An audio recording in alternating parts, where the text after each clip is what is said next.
पाद मेकम न गच्छति। मधु गोस्वामी ने केवल यह प्रसंग सुना था कि भगवान श्री कृष्ण वृंदावन छोड़ करके एक पग भी कभी बाहर नहीं जाते। ये सुनते ही उनके मन में ऐसी भावना उत्पन्न हुई, बोले वृंदावन छोड़ के कहीं नहीं जाते तो फिर हम काहे को अन्य कहीं पड़े, हम भी वृंदावन जाएंगे।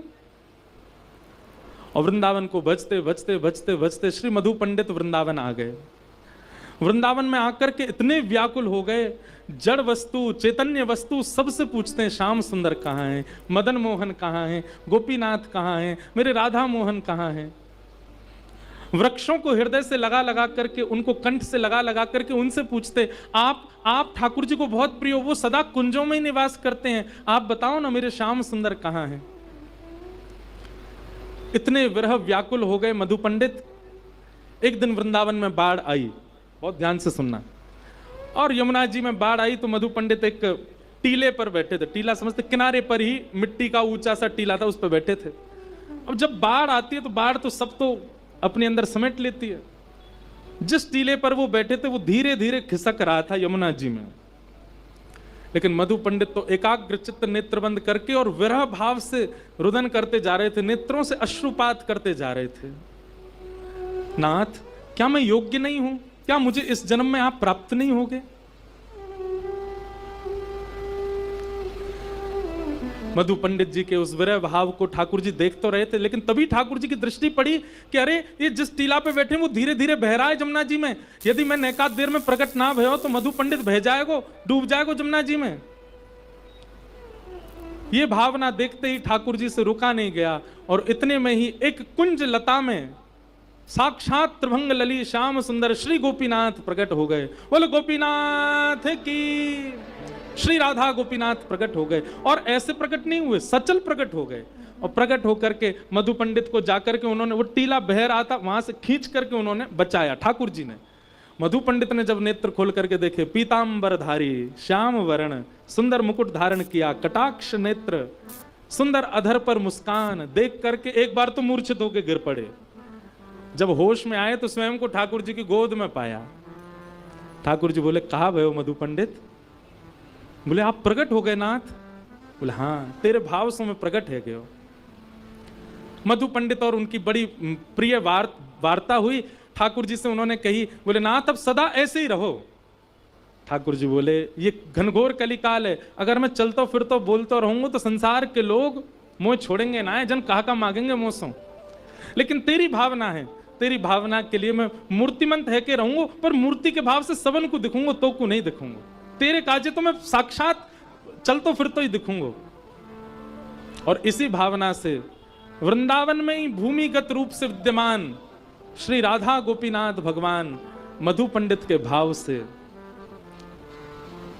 गोपी ग्वाल सब ही और धारे प्यारो गोपीनाथ,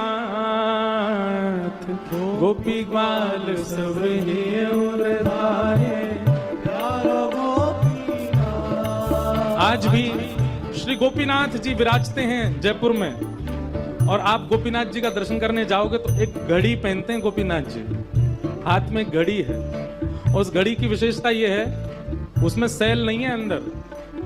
कोई अंग्रेज आया आकर के दर्शन किए तो उसने कहा, बोले कौन? बोले साक्षात गोपीनाथ जी हैं, प्रत्यक्ष विराज रहे हैं।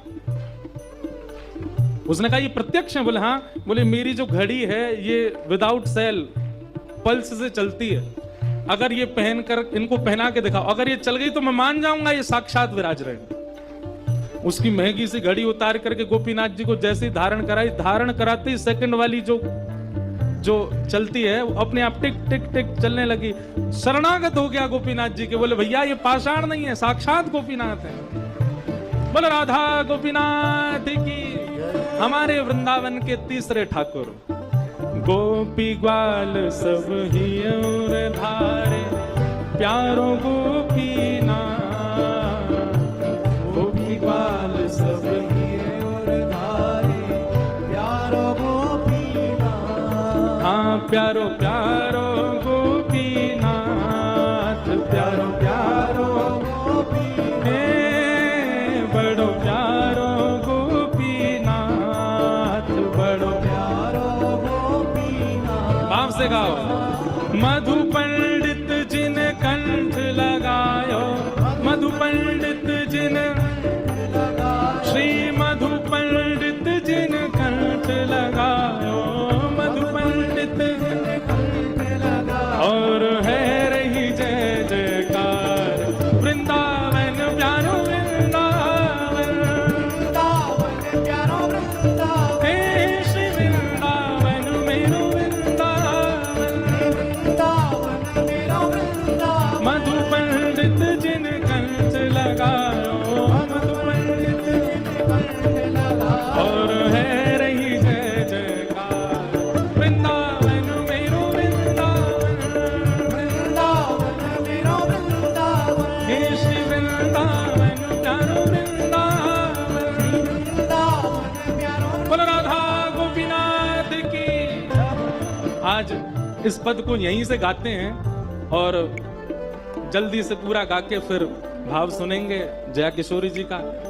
हमारे महाराज जी वृंदावन से आए, उनके भाव भी सुनेंगे और फिर कथा को विश्राम ही देंगे। कल कौन प्रकट होंगे कथा में? श्री गोपाल भट्ट जो कि हृदय वेदना प्रगट्यो शालिग्राम। श्री गोपाल, अगर खड़े हो रहे हो तो सौगंधे बैठ जाना। अरे अभी नहीं, अभी नाच लो। पद पूरा होते ही जहां खड़े हुए वहीं बैठ जाना। आपको अपने बगल वाले की सौगंधे नहीं तो अभी भाव से गाओ।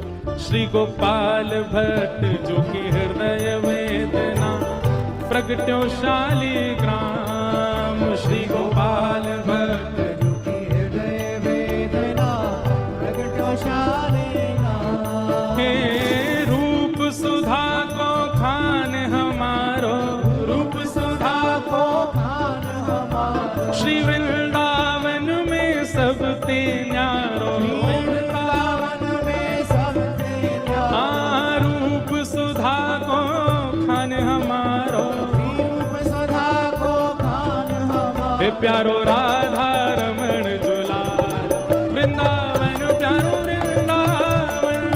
वृंदावन प्यारो वृंदावन, हे श्री वृंदावन मेरो वृंदावन। वृंदावन मेरो वृंदावन, रूप सुधा को खान हमारो, रूप सुधा को खान हमारो, हे प्यारो राधा रमण दुलार वृंदावन मेरो वृंदावन। वृंदावन मेरो वृंदावन, हे श्री वृंदावन प्यारो वृंदावन। वृंदावन मेरो वृंदावन। और आज जो आचार्य चरण पधारे हैं, आप जिनकी बड़े भाव से सेवा करते हैं, जिन्होंने आपको चुना है सेवा के लिए, ऐसे ठाकुर को प्रणाम करो। आतुर हित हरिवंश पुकारो, श्री राधा राधा नाम। आतुर हित हरिवंश पुकारो, राधा राधा नाम, हे जय राधे राधे, श्री राधे राधे, हरिवंश दुलारी, हरिदास दुलारी, वृंदावन वारी, वृंदावन प्यारी। हाँ, आतुर हित हरिवंश पुकारो, श्री राधा राधा नाम। आतुर हित हरिवंश पुकारो, राधा राधा तब हे सघन कुंज यमुना तट आयो, सघन कुंज यमुना तट आयो, श्री मदन टेर वृंदावन आयो। मदन टेर भुजा उठा के प्यारो राधा वल्लभ